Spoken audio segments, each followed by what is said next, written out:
मुकुंदच्याकडे तर गोष्टींचा एवढा खजिना होता, एवढी त्याला माहिती होती आदिवासी लोकांची, सगळ्या वेगवेगळ्या आदिवासींची, की चकित व्हावं.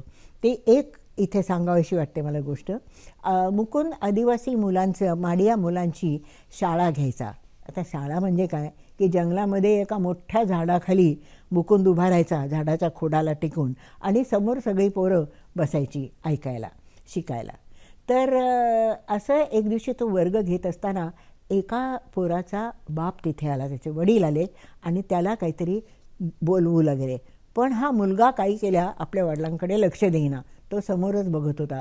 त्या वडिलांनी खूप खटपट केली, खूप प्रयत्न केले, पण हा मुलगा ढिम्म काही हालायला तयार नाही. शेवटी कंटाळून बिचारे ते निघून गेले.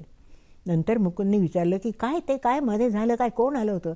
मग दुसऱ्या एका मुलाने सांगितलं, त्याचा बाप आलो होतो ना, ते लंगोटी लावून आलो होतो, तो एला सरम वाटलो म्हणून याने पाहिलेच नाही.